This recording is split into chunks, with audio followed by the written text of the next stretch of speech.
Deus, novamente estamos aqui com você, meu ouvinte, meu espectador, José Maria, o pregador da cruz. Mais uma live, mais uma pregação, mais um ensino, mais um estudo da palavra de Deus para a sua vida, para seu crescimento espiritual. Obrigado por tua participação conosco. Continue dando like para nós, continue visualizando, continue compartilhando. E você, vem se inscrever conosco aí, que você está chegando, porque é a palavra de Deus que vai chegar para você, pura, clara e cristalina ao seu coração. Você é a pessoa mais importante para Deus nesse cenário deste mundo atual. Deus te ama, Jesus te ama, quer te salvar, quer te libertar, quer dar a você um norte para você espiritual, começando na terra e terminando no céu. Que Deus te abençoe, que Deus te guarde. Venha conosco, venha conhecer a palavra da verdade e venha conhecer sobre o tema de hoje, o homem a quem Deus chama. Vamos lá então? No comando da nossa vida, Deus está. Sempre esteve. Ele é o Criador, é o poderoso, é o Pai. Ele conhece a sua vida, conhece a minha vida melhor do que nada neste mundo. Melhor do que tudo neste mundo, melhor dizendo. Eu acho que é uma pessoa que fica equivocada, fica um tanto assim, descrente contra aquilo que Deus pode fazer na sua vida, na minha vida, aqui nessa terra. E Deus tem um poder na sua vida que, de repente, para a tua criação, formação, você não entende ainda o que Deus quer fazer na tua vida. O que acontece devido à bandeira da descrença que avoluma-se, cresce a cada dia neste planeta, as pessoas não conseguem mais crer que existe um Deus maravilhoso, um Deus poderoso, que pode mudar a sua vida. E aí então as pessoas passam a crer na mentira, na falsidade, crer naquilo que é irreal, é mentira, é falsidade, é pura ilusão da mente humana. Porém, você tem que crer segundo a vontade de Deus. Mas tem uma coisa muito importante que eu quero passar para você, que você deve entender isso aí, com simplicidade, com poder e graça em seu coração. Ninguém vem a Deus se Deus não chamar. Ninguém vem para Jesus Cristo se Jesus não chamar. É importante você entender isso aí. Agora, não existe em Deus uma exclusividade. Não existe em Deus uma prerrogativa que Ele diz assim, eu vou escolher você porque eu gosto de você ou não. Não existe privilégios perante Deus. Não existe aquela pessoa mais querida, menos querida perante Deus. Deus conhece os nossos corações, conhece o teu coração, conhece a tua vida, conhece a tua história. Aliás, você está no mundo da qual Deus criou e colocou você aqui para você viver aqui por um tempo e partir desta vida. Então Deus está no comando da sua vida. Não sou eu sou apenas um mero pregador da palavra de Deus. E você deve confiar que Deus vai mudar a sua vida e vai mudar a sua vida. Por quê? Eu vou ler um texto para você aqui, dentro do tema que eu quero passar para você aqui, é o homem a quem Deus chama. E quando Deus chama um homem, uma mulher, não importa a sua cultura, não importa o seu cabedal intelectual, formação social, cultural, profissional, não importa o seu país, primeiro, segundo, terceiro, quarto, quinto mundo, não importa a sua cor, a sua cultura, quando esse Deus chama essa pessoa, Ele chama com poder, Ele chama com força, Ele chama em definitivo para servi-lo, para caminhar com Ele. Porque existe uma batalha no mundo aqui em busca das pessoas. Eu já disse para você aqui, vou dizer sempre, que esse mundo mal jaz no maligno. Existe uma batalha em buscar, em conquistar, em ganhar almas, tanto para os céus ou como para o inferno. E Deus está fazendo a sua parte, e muito bem feita. Ele fez a sua parte em Jesus Cristo, na cruz do Calvário. Jesus morreu na cruz do Calvário para dar a você a vida eterna, dar a você a paz eterna, dar a você a santificação eterna, dar a você a esperança eterna. Esse é Deus. Isso é o papel de Deus. Isso é o compromisso de Deus com a humanidade. O homem tem um norte espiritual eternamente. Nada se termina aqui nessa terra. A morte não é o final da humanidade. A morte não é o fim dos sonhos. A morte não é o fim daquilo que o homem espera. Não. O corpo sim, o corpo físico sim, o corpo biológico sim, termina aqui na terra. Mas a alma do homem volta para Deus, da qual o colocou aqui neste mundo. Mas aí a decisão do homem é querer ou não saber que Deus quer ele com ele nos céus ou não. Você decide se você quer ir para os céus com Deus, ir para o lago de fogo. Não é Deus. Isso é muito importante. Isso é uma coisa que você talvez tenha aprendido equivocadamente de falsos líderes, falsos mestres. De repente a sua religião, de repente o seu mestre de religião não ensinou para você que Jesus na cruz do Calvário é que morreu por ti, que deu para você a vida eterna.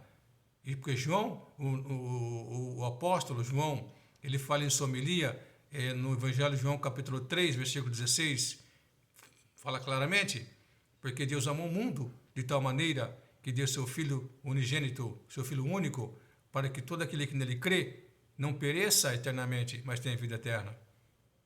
Também disse para uma população que estava perto dele, Jesus falou abertamente, João 14, 6, eu sou o caminho, a verdade e a vida. Ninguém vai ao Pai, senão por mim.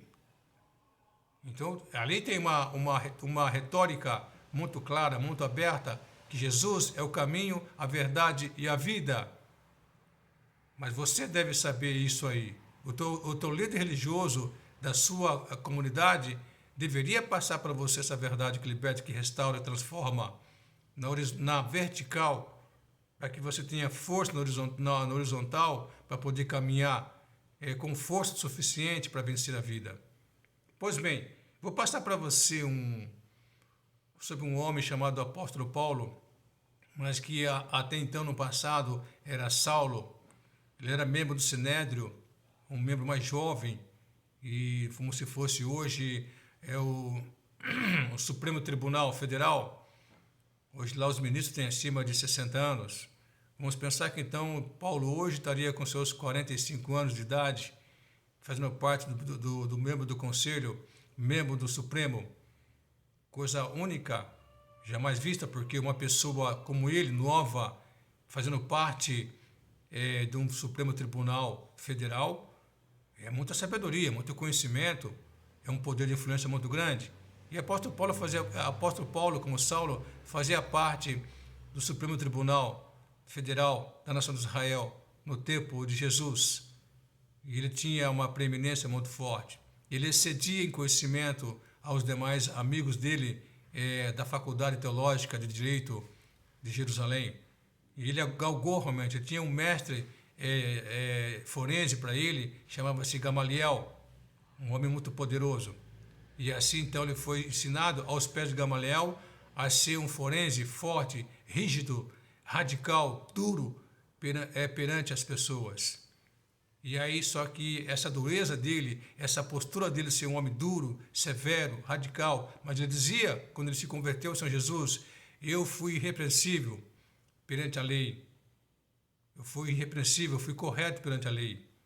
Fiz o que tinha que ser feito e não me arrependo, porque ele estava debaixo da lei. E a lei dizia, se você pecar, deve morrer.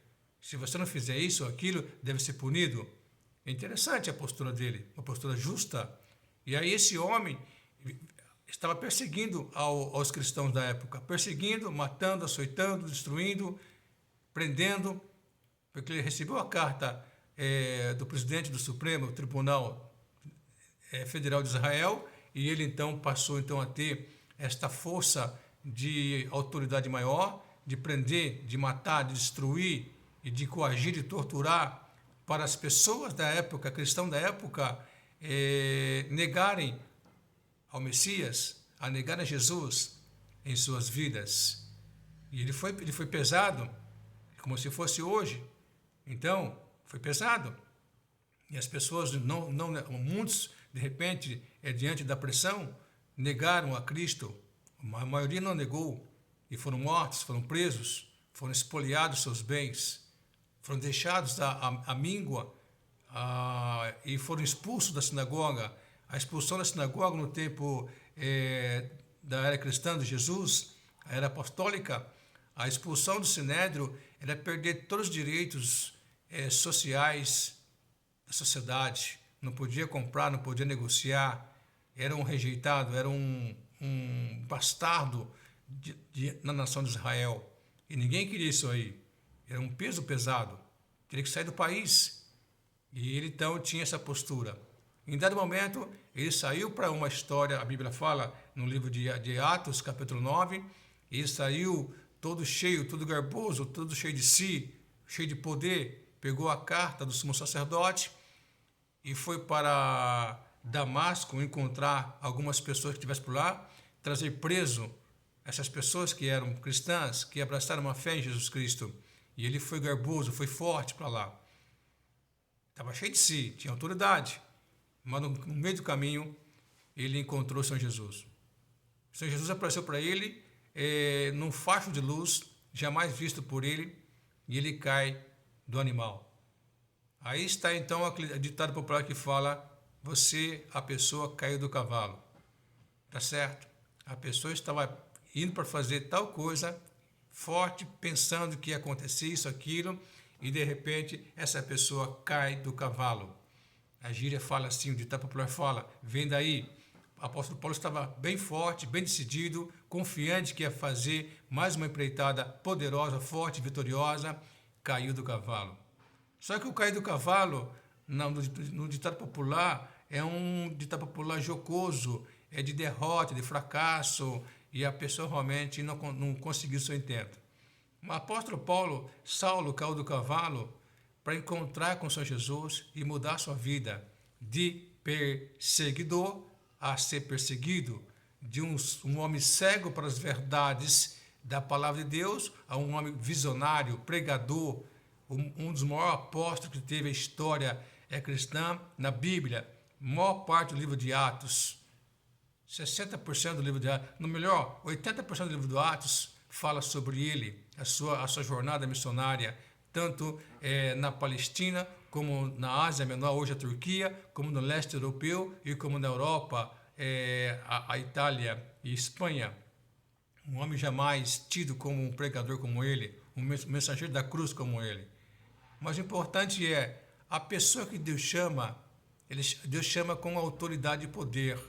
Quando Deus escolhe uma pessoa para abraçar Jesus Cristo, e porque tem uma missão com essa pessoa, Deus vai fazer no seu tempo, dia, mês e ano, hora local, estado, país, cidade, aonde for, campo, cidade, Deus vai fazer, no dia de Deus vai acontecer. E o dia de Deus, de Paulo, chegou no seu tempo. Foi que quando ele estava caminhando, então apareceu um facho de luz, e houve uma conversa com ele, e ele ficou totalmente perdido, porque ele encontrou com o Senhor Jesus e fala assim a palavra: e caindo em terra, ouviu uma voz que lhe dizia: Saulo, Saulo, Saulo, por que me persegues? E ele disse: quem é, Senhor? Reconhecendo o Senhor, já caindo do cavalo, caindo do animal, já reconheceu quem estava falando com ele em visão. E ele disse: quem é o Senhor? Disse o Senhor: eu sou Jesus a quem tu persegues. Dura para ti recalcitrar contra os aguilhões. Dura para ti desvencilhar-se, largar-se dos aguilhões que te prende, das tradições, conceitos, valores, tradições que te prendem. Difícil para ti, né? Então, mas ele levantou-se e Paulo então falou: que tu queres que faça, Senhor? O Senhor disse para ele: levanta-te e entra na cidade, e lá será dito o que você deve fazer. Ele estava totalmente já declinado, ali naquele caído animal, ele já estava pronto para fazer a vontade do Senhor, o todo-poderoso Senhor Jesus Cristo.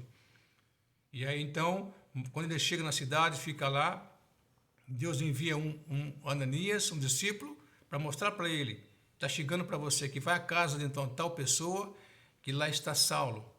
Ele vai ouvir as palavras de você e vai aceitar a palavra, vai ser batizado e começará um ministério comigo. Tá certo? Eu enviarei ele. Olha só então a conversa que este Ananias fala com Jesus, e aí fala assim: Ananias, preocupado porque sabia que quem estava ali era um homem temível, um homem terrível, um homem matador, um servo do Sinédrio, matador, perseguidor, destruidor.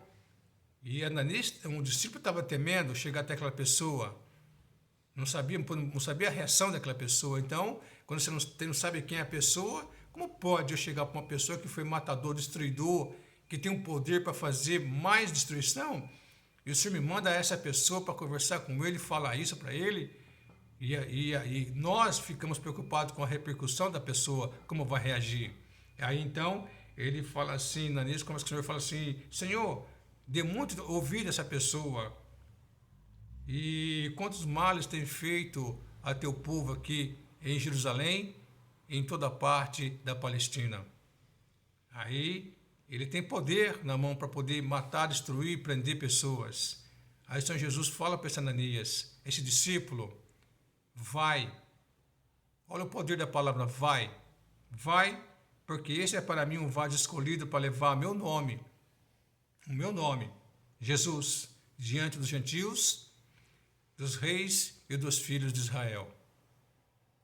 E eu lhe mostrarei, olha só aqui o poder da palavra, eu lhe mostrarei a esse Saulo, depois mais tarde transformado em Paulo, Saulo, homem grande, né? Saulo poderoso, Saulo forte, Saulo o todo-poderoso, o implacável, destruidor, temível, né? E aí mais tarde Paulo, o pequeno. Olha a mudança, né? Um homem arrogante, cheio de si, poderoso, passou a ser Paulo, pequeno, humilde, servo, escravo, foi surrado, foi humilhado, foi arrastado para servir ao Senhor. Ele fala então aqui: eu lhe mostrarei o quanto deve padecer pelo meu nome, o quanto deve padecer sofrer pelo meu nome. Meus amados, quando Deus chama um homem, Ele chama com uma missão. Quando Deus chama você, Ele chama você com uma missão para servi-lo com poder e força e graça. Não importa onde, na sua cidade, estado, país ou nas nações, Deus chama você. Então, o que seria? Deus tem um compromisso, seu eterno compromisso, de deixar o homem ciente que em Jesus Cristo ele tem a salvação, em Jesus Cristo ele tem a esperança eterna, de dar a esse homem uma esperança, uma força para esse homem ter uma eternidade com ele. Deus convida a sociedade mundial para ter uma comunhão com ele e ter a vida eterna com ele a cada dia, a cada instante, a cada momento. Mas só que Deus conhece os corações, e o apóstolo Paulo fala abertamente em suas cartas que Deus conhece que são seus. Não que ele está, novamente repito aqui, ele está selecionando, ele está separando pessoas a bel prazer. Não, é que as pessoas têm a liberdade, o livre-arbítrio de escolher se quer Jesus ou não quer Jesus. E você tem essa escolha de querer ou não Jesus na sua vida. Então, que Deus te abençoe, que Deus te guarde, porque aqui mostrei para você um homem que era poderoso para fazer o mal. Saulo de Tarso, membro do Sinédrio, poderoso, jovem, sisudo, forte, pronto para cumprir as ordens do Supremo Tribunal Federal. O mais novo discípulo queria ganhar confiança nesse Sinédrio e foi à risca fazer esse compromisso.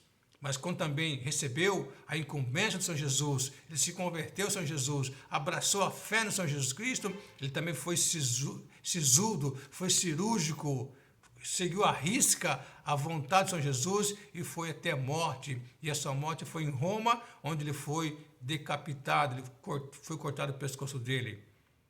Mas ele fala assim classicamente: mas eu sei que tenho crido, que é poderoso para guardar meu tesouro, meu depósito até o dia final.